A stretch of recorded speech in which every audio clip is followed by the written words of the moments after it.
राष्ट्रवादी Congress party के तमाम ही ओहदेदारान, जिम्मेदारान और इस इलेक्शनी जलसे के अंदर मौजूद तमाम ही हमारे बुजुर्ग हजरात, तमाम ही नौजवान साथी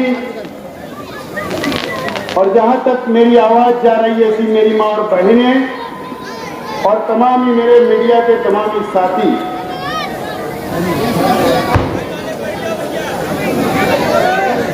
मैं राष्ट्रवादी कांग्रेस पार्टी की जानिब से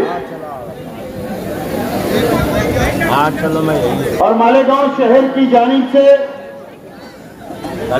इंडिया अलायंस की उम्मीदवार डॉक्टर शोभा बच्चाव का मालेगांव शहर के अंदर ये पहला इलेक्शनी जलसे के अंदर मैं स्वागत करता हूं और इस्तेकबाल करता हूं।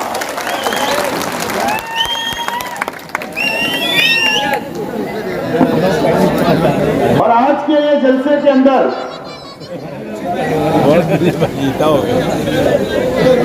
आज हम थोड़ा भाई साइलेंस, मेरे को थोड़ा सी आप बात आपस में मत करो बच्चों, थोड़ा सी प्लीज। और मैं अल्लाह से दुआ करता हूं कि आज हम शेख रशीद साहब के बिना पहला पार्लियामेंट का इलेक्शनी जलसा ले रहे हैं। मैं अल्लाह से दुआ करता हूं अल्लाह ताला शेख रशीद साहब को जन्नतुल फिरदौस में आला से आला मुकाम अता फरमाए। आपको भी शेख रशीद साहब की कमी महसूस हो रही होगी और हम परिवार के लोगों को तो हर मिनट के ऊपर उनकी कमी महसूस होती है। अगर आज शेख रशीद साहब होते तो हमारी इस मंच के ऊपर बैठकर सरपरस्ती करते, तकरीर करते और आप लोगों से वोट मांगते और हमारी क़यादत करते। मैं सबसे पहले मैं तमाम ही शेख रशीद साहब के चाहने वाले, शेख रशीद साहब के पुराने नए, हमारी मां और बहनें गुरुवार वार्ड की जो शेख रशीद साहब को बहुत मोहब्बत की आप लोगों ने और पूरी शहर की आवाम से मैं अपील करता हूं कि शेख रशीद साहब थे तो वो हमारे परिवार की सरपरस्ती किया करते थे और आज शेख रशीद साहब नहीं है तो मैं आप लोगों से अपील करता हूं कि आप लोग मेरी और मेरे परिवार की सरपरस्ती करें और हमारा साथ देने का वादा करें।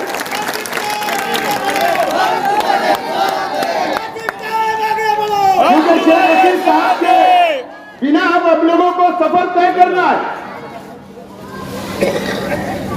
शेख रशीद साहब के बिना हम लोगों को अब पार्लियामेंट भी और असेंबली का इलेक्शन भी और कारपोरेशन के इलेक्शन भी शेख रशीद साहब के बिना लड़के हमको कामयाब होना है।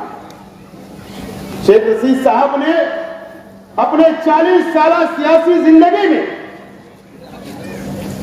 कई लोगों को कारपोरेटर बनाए, कई लोगों को ओहदे दिए, कई वर्करों को बनाने का काम किया, कई मां बहनों को बनाने का काम किया, कई गरीबों के सर के ऊपर हाथ रखा, कई नौजवानों का मुस्तकबिल बनाने का काम किया और ये शहर का विकास और डेवलप करने का काम शेख रशीद साहब ने किया।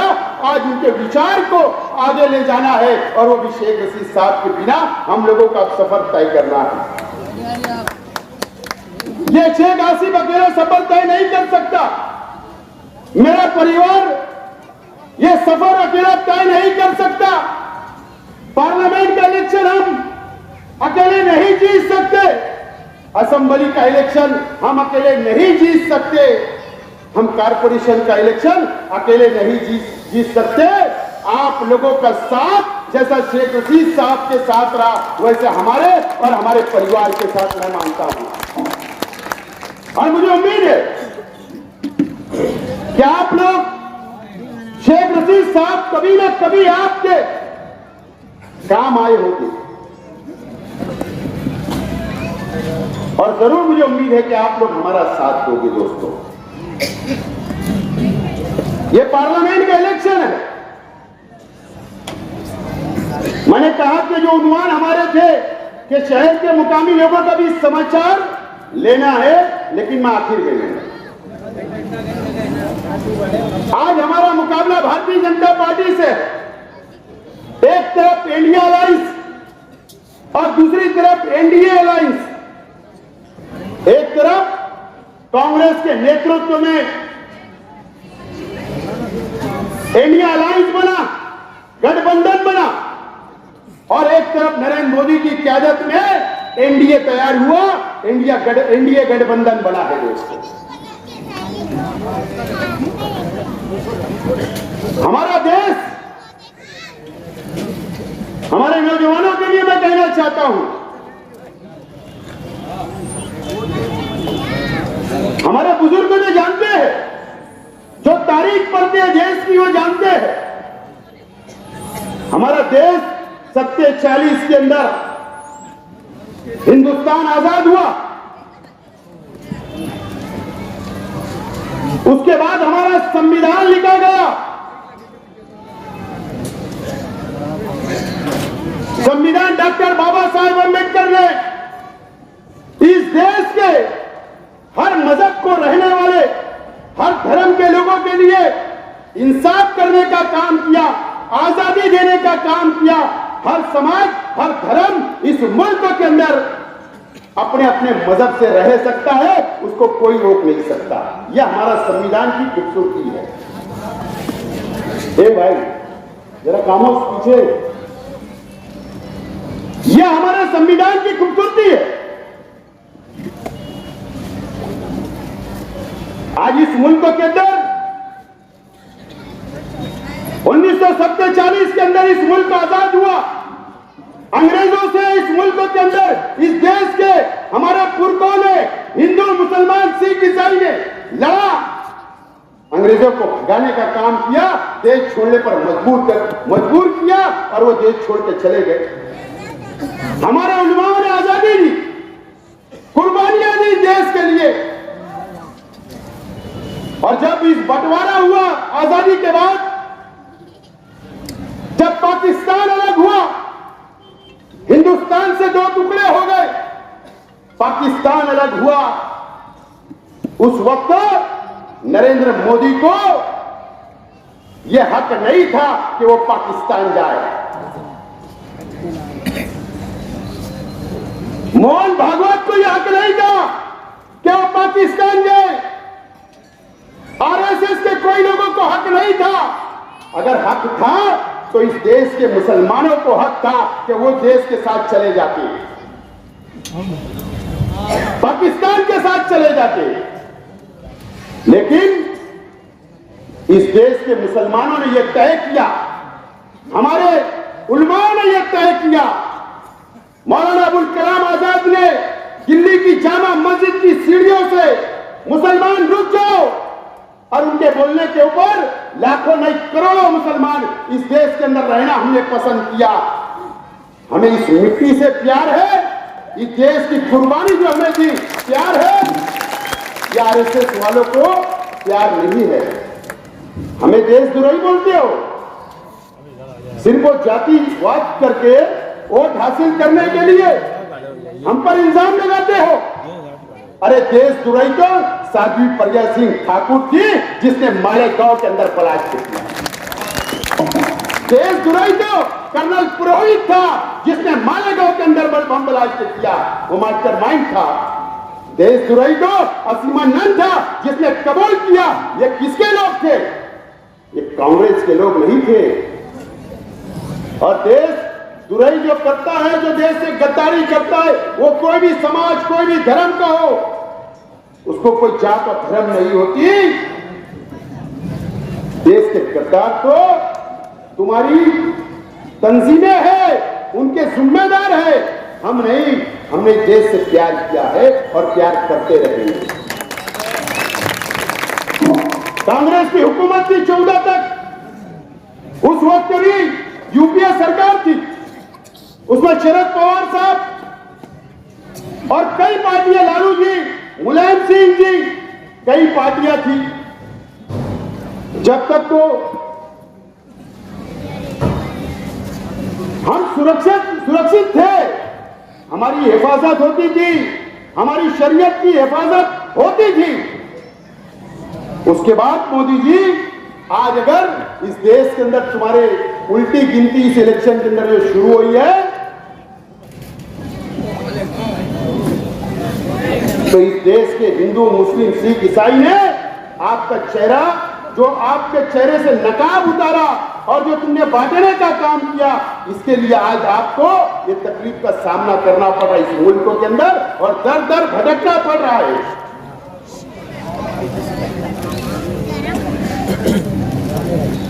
भारतीय जनता पार्टी की सरकार आई, हम बहुत जल्दी भूल जाते। मेरी मां बहन इधर गलियों के अंदर सुन रही होगी,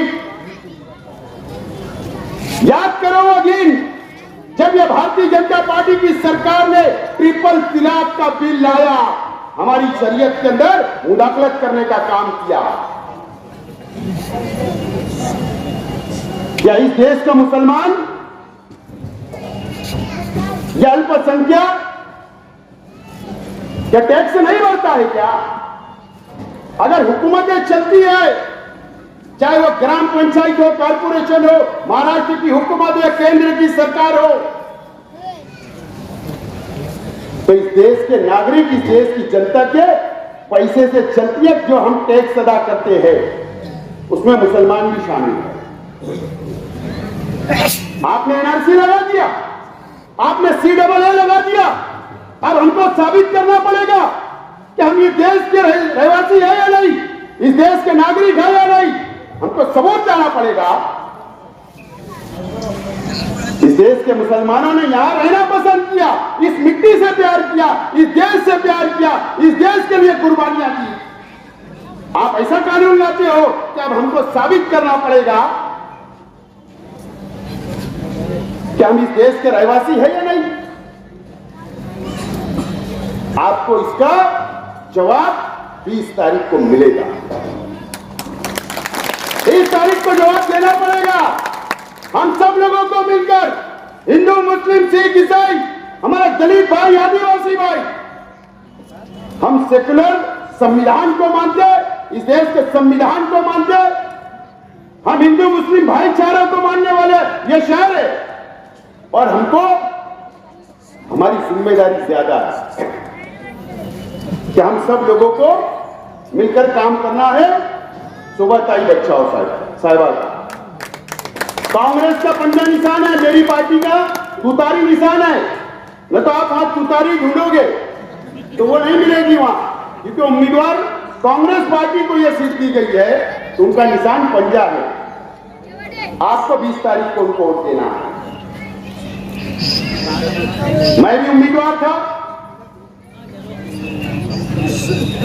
लेकिन हमारा पहला लक्ष्य, पहला मिशन भारतीय जनता पार्टी को सरकार से बेदखल करना है।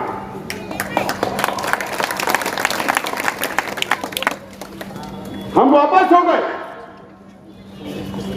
मौलाना इमरान साहब ने भी ख्वाहिश जाहिर की, लेकिन एक मजहबी आदमी है, हमने हिमायत का ऐलान किया था कि मौलाना लड़ेंगे, हम आपके साथ हैं। मौलाना वापिस हो गए। हमने ताई का पाटिंबा दिया, मौलाना ने आशीर्वाद दिया। हमारा पहला मकसद, हमारा पहला मिशन भारतीय जनता पार्टी को बाहर निकालकर फेंकना है। हम हमारी आपस की लड़ाई और कभी मौके से उम्मीदवारी होगी, लेकिन आज वो वक्त नहीं है। ये शहर के अंदर आप भी सोच रहे हैं, अजीब और गरीब सियासत चल रही है कि नहीं? लेकिन आज मुझे थोड़ा सी बंधन है। मैं तो समाचार तो बहुत अच्छा ले सकता हूं, बंधन है, इसके लिए मैं बहरहाल बोलना भी तो जरूरी है, क्योंकि वो छोड़ेंगे क्या अपने को? उनके जलसे में छोड़ेंगे? तो अपने को क्यों छोड़ने का? नहीं छोड़ने।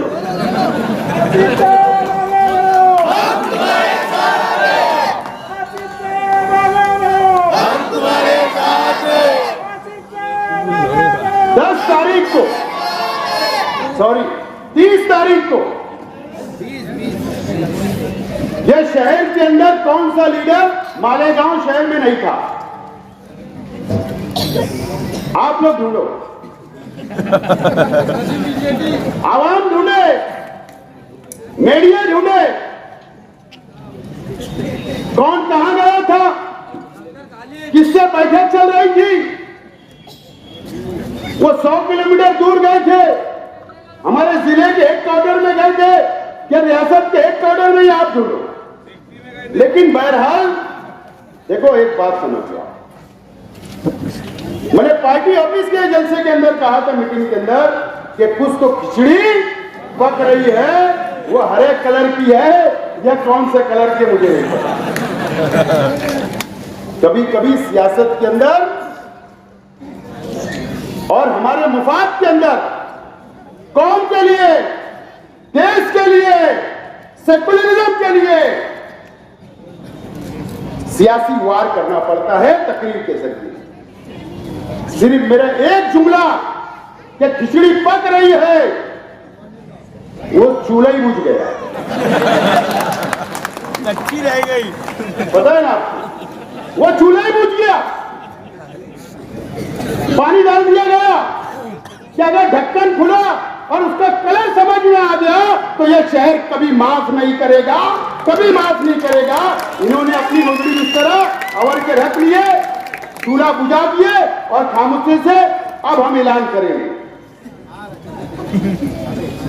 बाकी अभी ऐलान ना जाने कौन से बैनर पे करते, मुझे ज्यादा नहीं बोलना है, लेकिन कुछ लोग धुलिया से लेकर यहां तक इतने कारपोरेटर, इतने ये उतने ये। मैंने आजकल सुना कि शाइनिंग 4-5 दिन की जो हाव भाव और शाइनिंग थी ना, शाइनिंग ही उतर गई है। आज की रिपोर्ट है मेरे पास। बिस्सी उठने वाली थी, वो कैंसिल हो गई,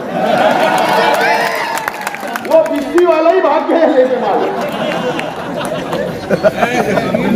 तो चेहरे की रौनक, चेहरे की खूबसूरती, लाली पाउडर सब उतर गया, सब उतर गया। और हाजी यूसुफ साहब, मैं आपको बोलता हूं कि अल्लाह का करम है, शेख रशीद साहब ने जो ये हरा भरा करके गया, जो इनसे मोहब्बत की, अल्लाह का करम है कि हमें आज हमारे बलबूते के ऊपर हमने आज ये जलसा लिया है, हमारे बलबूते के ऊपर, ये वर्करों के बलबूते के ऊपर, ये शहर के आवाम के बलबूते के ऊपर। तो मेरा चैलेंज है कि इंडिया अलायंस के लोगों ने भी अपने बल पर लेना, बाहर के लीडर के भरोसे जलसा उठा नहीं, बाहर के लीडरों के भरोसे नहीं। फला आएगा तो हम गर्दी लगेंगी। अरे वो बंदर भी मदारी आता ना तो भी लोग जमा हो जाते हैं। ये सब होना चाहिए, दूध का पानी होना चाहिए। किसी को असेंबली लड़ना है, किसी को मेयर बनना है, सब बनिए। ये आजाद हिंदुस्तान है, सबको अधिकार है, सबको मैं दावत देता हूं, सब बनिए। लेकिन मैं आज तमाम ही लोगों को, खास तौर पर गुरुवार वार्ड के आवाम को, शहर के शेख रशीद साहब के चाहने वालों को, मेरे चाहने वालों को, पार्टी के चाहने वालों को मैं कुछ बातें बोलना चाहता हूं। शेख रशीद साहब का इंतकाल हुआ, कितने महीने हुए? 5 महीने हुए। 5 महीने, कल 5 महीना हो जाएगा, बराबर ना? 5 महीने के अंदर इस शहर के अंदर कौन कौन सी साजिश रची गई, ये आप लोगों को नहीं पता होता। आपने अखबार में पढ़ा होगा, और शेख आसिफ कभी झूठ नहीं बोलता। मैं जाहिल जरूर हूं, आलिम नहीं हूं, लेकिन अल्लाह का खौफ है, जब भी बोलता हूं सच बोलता हूं।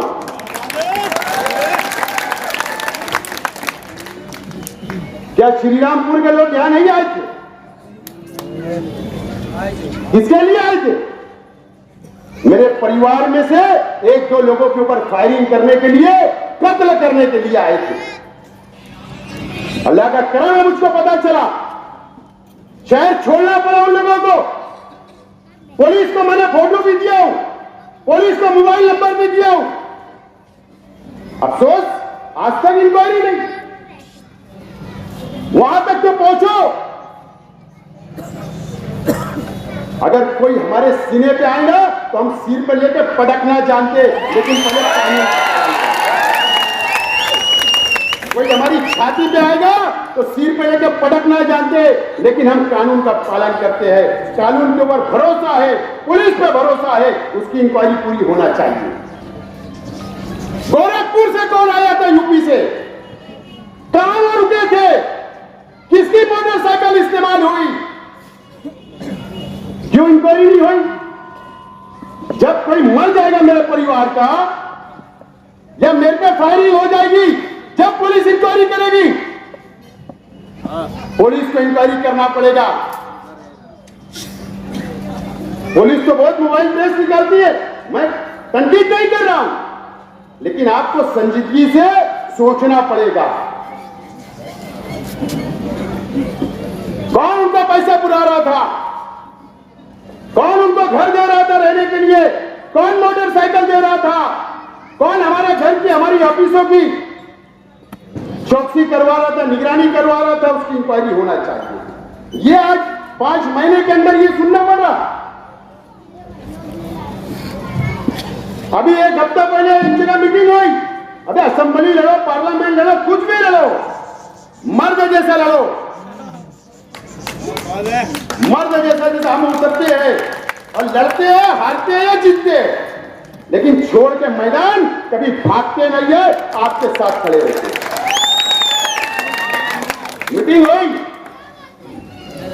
ठीक है, मुबारक हो, लड़ना चाहिए, सबको अधिकार है।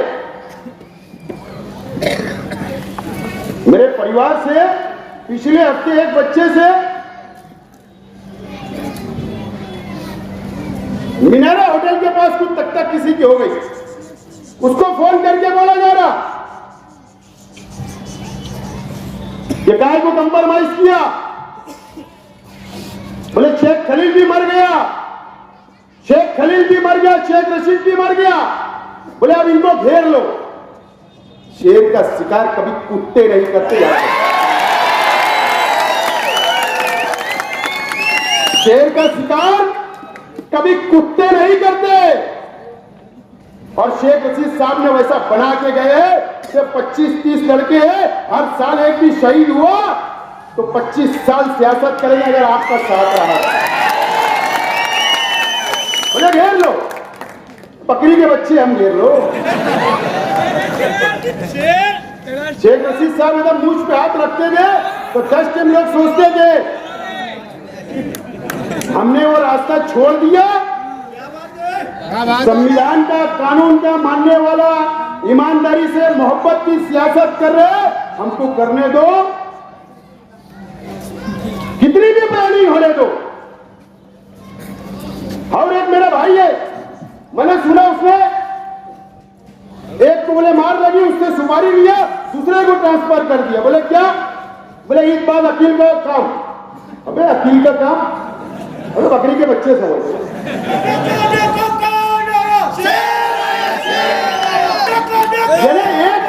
एक आदमी रहा, एक परिवार दुश्मन रहा तो समझ सकते। अबे तुम कुत्तों की जैसा एक होने के बाद लड़ने की बात कर रहे हो। सुपारी दे देना, सुपारी दे देना। पुलिस डिपार्टमेंट से मेरा बोलना इंक्वायरी करो। मैं पब्लिक नेता हूं, मास लीडर हूं, पब्लिक का लीडर हूं, पब्लिक में रोज घूमता हूं।